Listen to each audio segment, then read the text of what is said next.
Hello and welcome to Law Talk. My name is Mitchell Panter and I'm your host. I'm an attorney with the law firm of Panter, and San Pedro, and we're proud to present Law Talk to you. First, a little history.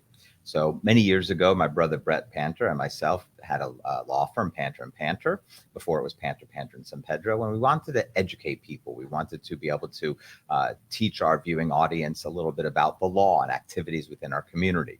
So what we did was with WLRN, we had a TV show. And for several years, we would bring on judges and lawyers and people in the community to talk to you, to educate you. Fast forward a bunch of years, we formed what's called the Panter, and San Pedro Network. And this is a group of lawyers that work together to help people. At Panter, and San Pedro, we are a law firm dedicated to protecting Florida's families, but we're also concerned with educating people, with helping in the community. We sponsor various activities. Just this past weekend, we had the Palmetto Bay 20th anniversary, and we were proud sponsors of that. Coming up, we have the Rotary Club Seafood Festival down in Homestead, and we're proud to sponsor that as well. But with this show, what we want to do is we want to educate people. We want to help people. We want to teach them a little bit about the law and areas surrounding the law. I am a proud member of a business group called BNI, and what we do as business leaders and business people in the community is work with each other, help each other. We're strong believers in giving back to the community and talking to one another. So today I'm thrilled to have with us Ken Ross, and I met Ken through the BNI group, and Ken is a great business leader, and we're going to have him talk a little bit about what he does and how it works, and maybe educate us and help us a little bit. Ken, pleasure to meet you. How are you today? Good morning, Mitch. And I'm looking forward to that seafood festival because I live in Homestead. Being right in my great backyard. Seafood. Yeah, that's next great. weekend, just so we're clear. Next weekend, the 12th and the 13th of March down in Homestead. Where's it at? In the arena? I mean, in the where they have the Speedway, I think? Yeah, probably in the Miami. Somewhere there. So, but look more for that. So Ken, introduce yourself. Tell us who you are and what you do. Absolutely. I am Ken Ross here. I'm a business consultant that specializes in reducing costs for businesses by looking at their essential expenses. And I do a lot of work in the legal field, actually, with a lot of lawyers. So I'm really looking forward to let's start at the basics. You are a business networker extraordinaire. I mean, you are in groups, and you're proud of that. What kind of groups do you belong to, and how'd you get involved in them? I would say I'm a networking specialist, so to speak. And the way I do that is I really love talking to people. I love hearing about their businesses. Part of being a business consultant is asking questions and getting to know people. So I look for different opportunities for networking events. I set goals for myself to meet certain types of people or a number of people in a given week. And that's really the secret sauce to it, is if you set a goal and you have it in mind, that it kind of will naturally work itself into that. And that's really what, for benefit of our audience, let's go. I want two definitions: one, business consultant, and two, networking.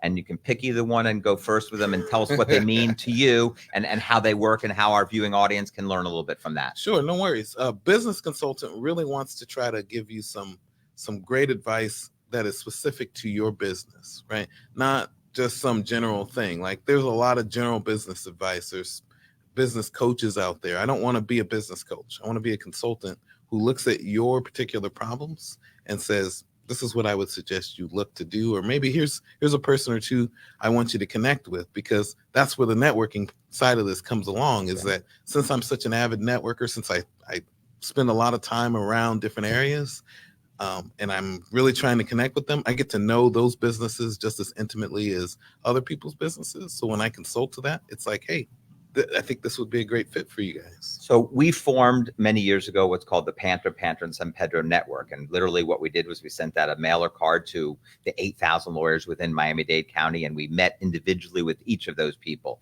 We talked to them, we spoke to them, we made sure that they were skilled, qualified, competent people in their given field. And that's one of the many types of networking we've done. I met you through the BNI group. I've been involved in the Pinecrest Business Association, Chamber of Commerce. What are some of the groups that you belong to, and what are the differences between those groups that will help people in developing their business? Absolutely. So when it comes to legal specifically, I'm part of a couple of bar associations, and I'm always looking to network in those different areas or attend those different types of events, as well as Chamber of Commerce's. We're both in BNI, obviously, right? And there are a lot of other virtual type of networks that I get to be a part of, or I try to get a part of a little bit.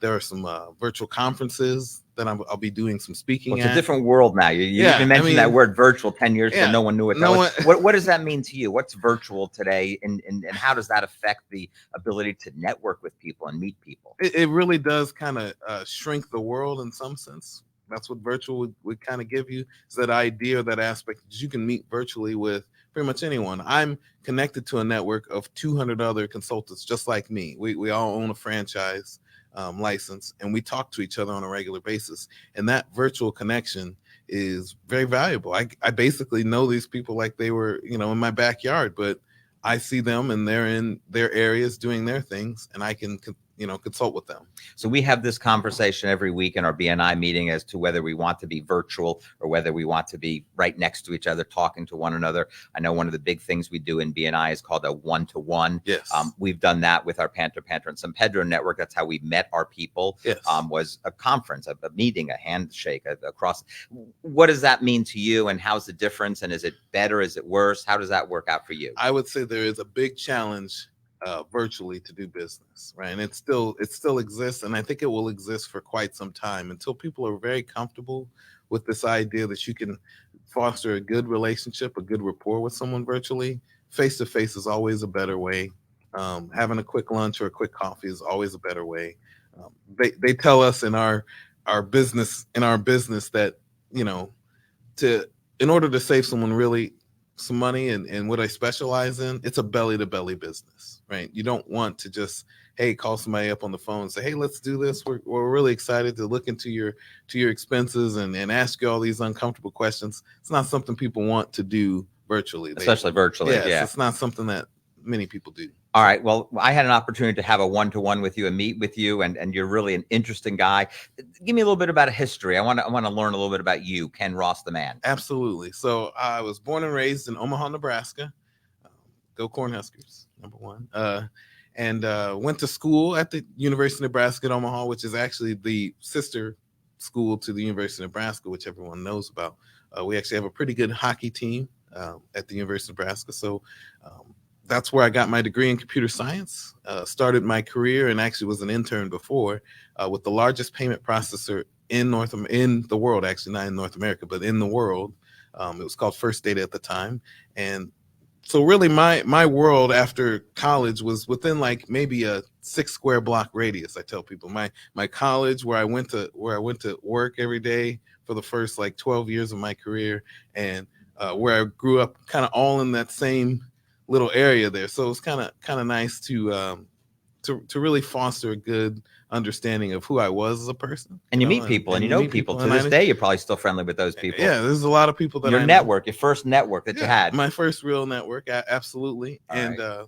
Just loved what I did there, and contributed very well to that. And then I moved on to the railroad. I actually worked for the largest Class 1 railroad in North America. It's called Union Pacific Railroad, and they were downtown Omaha, and I spent time at their headquarters. I worked there. What'd you do there? For 3.5 years. I was in IT.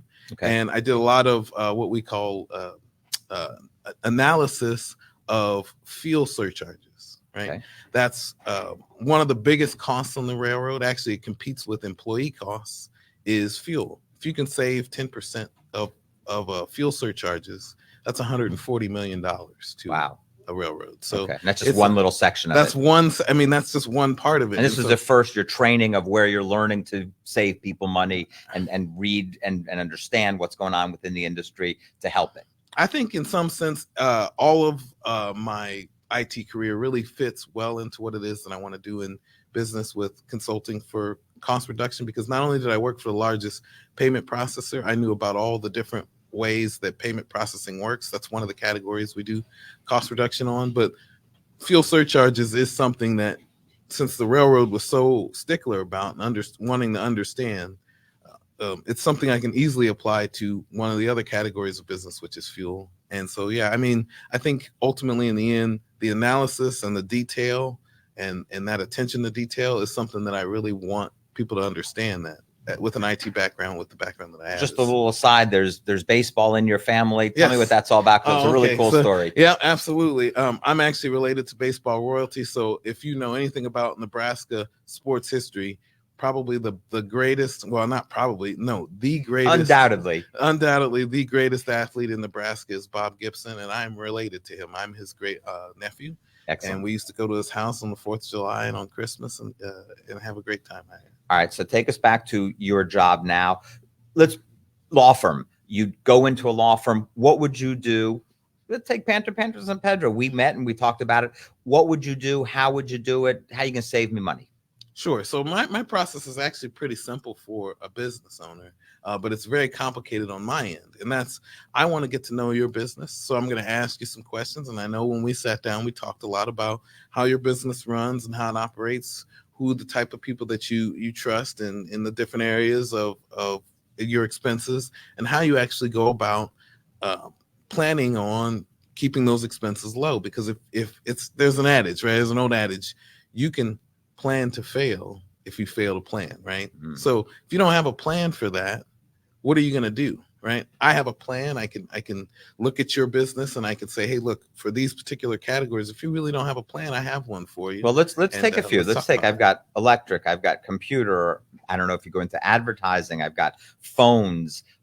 Take a few of those and tell me what you would do to help me save money. Yeah. So once we have a good list of all the different categories of spending that you want to save some money on, I can go down through my list, and with my partnership, like I said, I have over 200 other consultants that do consulting with me, and then I have a head office of people, of analysts and things like that.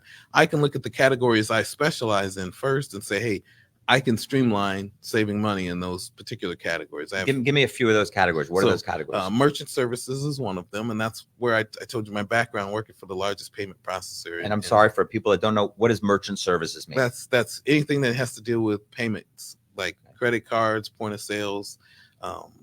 If you do stuff online, so e-commerce, that kind of thing. Okay, that's merchant services. Okay. Small package shipping is another one. So not letters you mail, but if you mail other correspondence, FedEx, DHL, those yes, sort of things. Those types of things. Those are agreements. Those aren't contracts. So there's a lot of leeway there, and some good opportunities to save a lot of money if you don't know where to look, or if you are trying to look in the right places. We can at least find the best place for you. All right. So I don't know where to look. Give me another few examples. We've got the merchant services, we've got the FedEx and the DHL. Yeah. What kind of questions would you ask of me so that I'm not even looking for, but hey, these are some savings I can give to you? Absolutely. So in the case of small package shipping, it does vary per category, but in the case of small package shipping, it's, do you have any partnerships with any type of e-commerce platforms? Because there's a lot of savings in that. That's one example. There's also the idea or the thought that if you are shipping on a regular basis, say you're a manufacturing company, and you have different types of shipments, if those shipments are late or they're being delayed for some other reason that's beyond your control, you deserve a refund of some of your fees. And so we actually have special software that will go through all of your bills, and it will calculate how much savings you should get as a result of that, because most shipping providers don't care to give you that refund. They just, no, of course not. They care that you got the package there and your customer was happy, right? If that's the case, then they're gonna be like, hey, we're good, right? But you are deserved a refund. Well, take me into, because we're a law show dealing with lawyers. Give me some examples and ideas of how the lawyers out there, the criminal lawyers, the probate lawyers, the guardianship lawyers, what could they do? How could they use your services? And what are some of the areas that you'd like to discuss with them? Right. So kind of back to our example, when we sat down and talked, we also talked about telecom, which is another category of specialization that I want to look at. And some of the law clients that I've looked at, some of the people that I actually have, that I'm working with, they may have multiple locations, and they want to consolidate on those multiple locations. They want to take advantage of the fact that they have an office here and an office in another city or another state even, right? Okay. We can optimize on that because, like I said, and I hate to keep going back to it, but it's a very good point. I have a network of people all over North America that can help me save the most money in that particular case. So let's talk a little bit about your network. What is your network actually? You mentioned you have 200 different people. Mm-hmm. How does that help you? And who are they? Where are they? And how do you guys work together as a team? No worries. Yeah. So I'm a part of a franchise network called Schooley Mitchell. Kind of sounds like a law firm, actually. A lot of people say that. And all the consultants, all the business consultants, we kind of work under that umbrella, right? And we say, how do we foster good relationships with vendors that are local to that area? Because what you don't want, Mitch, is you don't want to have a vendor who doesn't really invest very much in your business and where you're at in your location and know anything about the trajectory of where business is going local to you. Right. I want you to be connected to a person who's gonna spend the time to give you the right service, who's going to feel invested in this area. So I'm going to connect you with that. Now, when it comes to another state or another city, I don't have the ability to be a networker there, but I do have a person who is under my umbrella who does that. And I can go there and I can say, hey, look, what are some good contacts in that area? What are some, what network can I be a part of for that client so that client can have good service? And where's your community? Where do you work from? Your Dade, Broward, Palm Beach, the Keys? What's your community? I pretty much just anywhere in Miami-Dade, and Okay. and also looking to expand a little bit down into the Keys. I want to be a real big advocate for businesses in this area. I mean, I know we're in the community newspapers building here, and Grant Miller is all over the place. Yep. And he was actually just at Shriver's this weekend. I was like, hey, that's awesome. That's kind of Grant does everything, goes everywhere, Yeah, he goes everywhere. We're proud to be part of the so community newspaper family, if you will, because they've allowed us to have this show. Continue to work with us. They've always been very supportive. Great networking as well. So let me switch gears for you. Okay. COVID, that nasty word. How has that affected you, your business, and other businesses? Yes. So I actually was awarded my franchise right before the pandemic. So for me, it was quite a big moment for me in my business. And it was right at the beginning there. I literally had operated my business 3 weeks before the pandemic. And I got to the third week and I said, if business is really gonna change dramatically, how do I capitalize on that? How do I even want to continue to do it? And there were some franchise owners who initially had gotten their franchise license and decided, I don't want to do this. And they gave up their license at that point and said, wow. Let's undo this. And they were gracious enough to undo it because, the pandemic was quite robust in a lot of ways. But what has it done for me specifically? Yeah. It's really given me the opportunity to really invest in myself in a lot of ways, because what I want to do is I want to be a resource to people, and I want to get them through a lot of what has happened during this time. And I feel like I've actually done a lot of that work. I've understood where business is. I've invested in the local chamber down south, the South Dade Chamber of Commerce.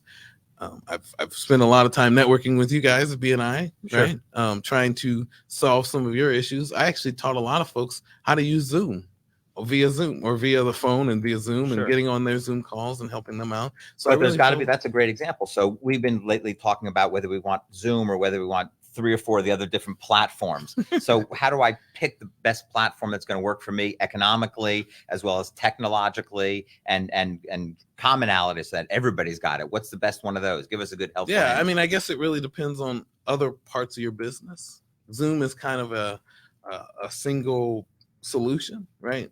If you go to something like Teams is kind of almost an add-on, right, or an enhancement to your Office package. So if you have Microsoft Office, you're heavily invested in a lot of the things that Office or Microsoft has for you, then Teams kind of helps leverage that, and it provides some other tools as well. And then there are, of course, other platforms out there that are smaller, that may be a little more economical for maybe even a smaller business. So you got to look into, because we're 16 people in our firm. We got 5 lawyers. We have Teams, and Teams enables us to communicate with one another.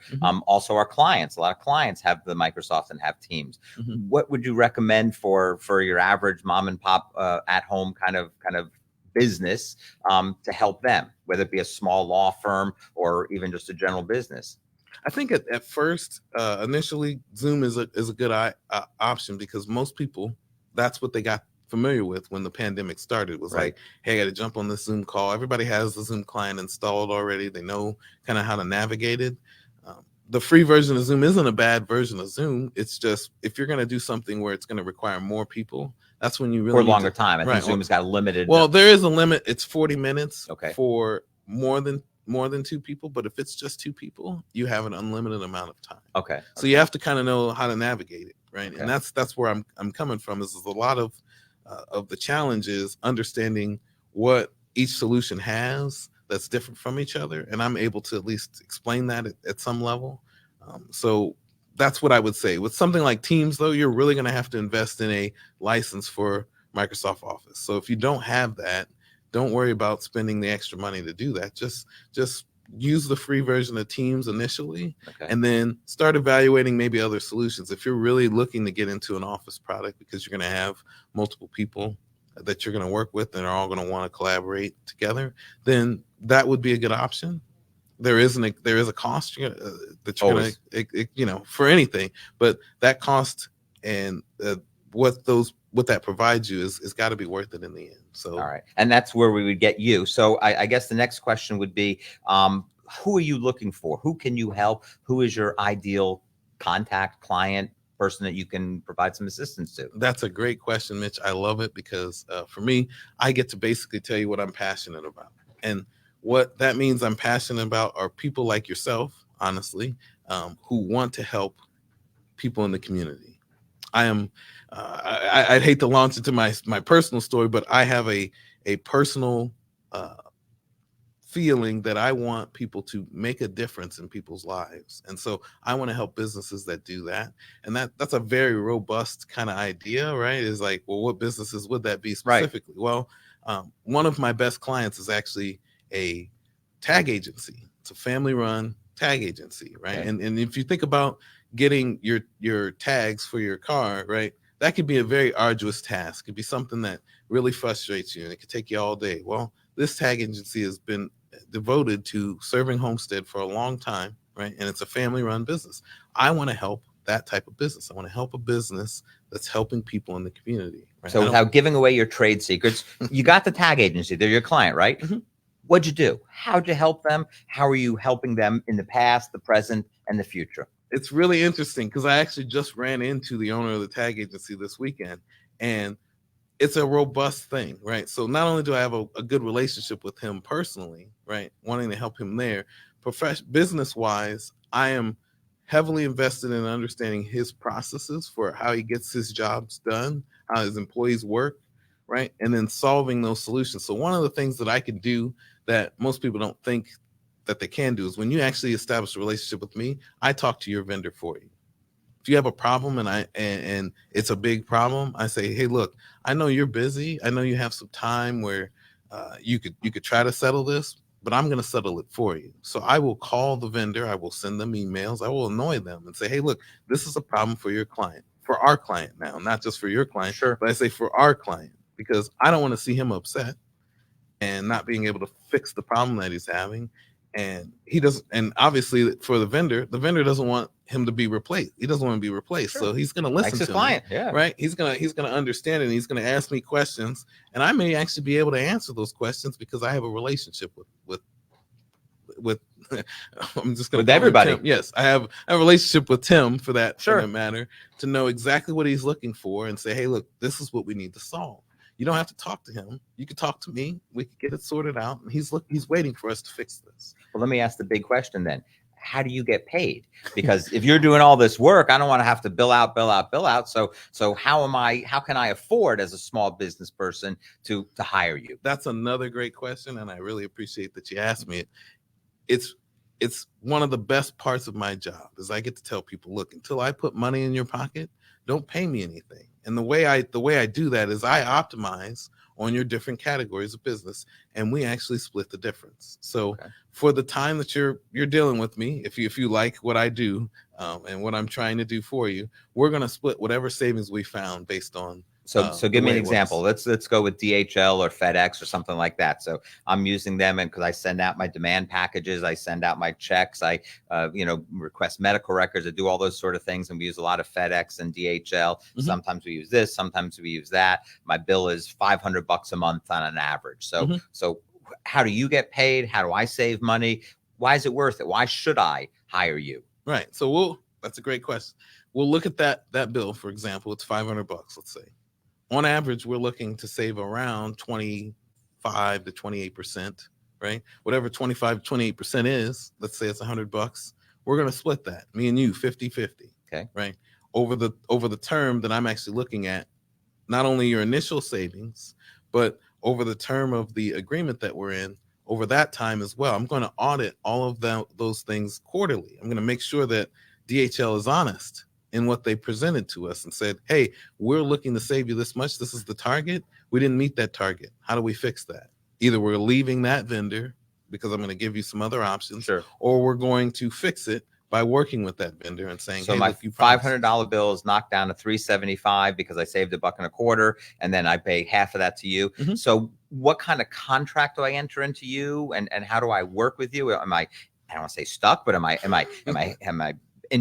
bound to you for years, or cancel? How does your contractual relationship work? The standard contract for me is 3 years, 50%. Okay. And I mean, that seems very fair. It gives me the idea, the Takes a little bit of time to get right, worked up to get ramped up, and then also to show you value over time. And after those 3 years, you inherit all the savings that I've found, right? So after 3 years, after the final audit, I'm like, here's your final audit, here's your final bill. If you want to continue this relationship, we could do some other evaluations, or you could take even some more suggestions from me and start a new contract. But ultimately, I don't want there to be this pressure, this idea that I'm just out to be in bed with your Forever. finances forever, right? Right. I want to establish a good enough relationship that you understand that I actually made a difference in your business and in your bottom line, but that you can inherit that knowledge. What if and I that want to hire you reputation just to going do one or two, but not everything? So in my Yes. particular circumstance, I got a great relationship with my phone vendor, Mhm. and I really don't want to mess with them. Yep. But I do with the postage and with the photocopies and with those other different people. How can I do that? You can actually pick whatever categories you want. I have 6 categories I specialize in. Give me your 6. The 6 are merchant services, telecommunications, small package shipping. If you do any type of electronic signature verification, I know in the legal space that's a big thing. We do e-signature evaluation. Yeah, it's a biggie. Yes. One of the other ones that I really love is it's waste. That's anything you throw away. Okay. And then the last one is business utilities, and it's going to be unfettered business utilities. So something like a fuel surcharge if you have a set of fleet vehicles, Okay. or maybe even gas if you're operating like forklifts or anything like that. But I don't imagine not in our space, business. you're not But doing so all of those categories you get involved in. Are there other issues? My depositions. Do you do that, or do you have people that can do that? So I want to help however I can. So yes, if that is something you want me to look into, I Right. will look into it, and I'm not going to ask you for a dime. I'm going to say, hey, look, I'm going to explore this with you because I'm wanting to learn. The biggest part of who I am and what I've been about my whole life is I love to learn about business. I love to learn about a lot of things, really. I know how to fix my own car or a lot of things. I don't know. I'm from the Midwest, so there's a lot of things that Sure. Midwesterners do that people down here don't necessarily get involved with. But I learn a lot about those things. Welcome to Miami. Yeah, absolutely. So one of the things that I want people to be able to know is how to get a hold of you. So Ken, we got a minute left or something. What's the best way to reach you, to get a hold of you? How can they hire you? Absolutely. So I have a YouTube channel. Okay. It's called I Am Ken Ross. If you search for I Am Ken Ross on YouTube, you will find me there, and you will see me talk about business and different aspects of business. And I also have a website, IamKenRoss.com, where I have all the links to all the different things that you could. Is there an office number or a phone number? Yes, or are we all beyond that stuff is on there. Okay, it's You all can there. find So it. one more time, what's the website? IamKenRoss.com. Okay. And then, of course, if you search for I Am Ken Ross on YouTube, I'm going to pop up right away. Wonderful. Well, I want to thank you, Ken, for being here today. It's a great opportunity for us to learn a little bit. I want to encourage our viewing audience to reach out to IamKenRoss.com. I've had a chance to meet with Ken over the last year through my BNI connection. Many of our members have. He's saved hundreds of thousands of, I don't want to go millions, but maybe even millions of dollars. Well, I mean, you're getting there. Our franchise has saved $380 million over 20 Wow. years. So you can save millions. Okay, so hundreds of millions of dollars, the franchise. It's a great group, and it's a great opportunity for you to save money. Today's day and age, that's really critical. And any savings that we can do to keep our businesses afloat is really good. If you have any further questions, again, IamKenRoss.com. My name is Mitchell Panter with the law firm of Panter, and San Pedro. We are a law firm dedicated to protecting Florida's families, to educating our community. We want to thank you for listening with us today, and have a great day.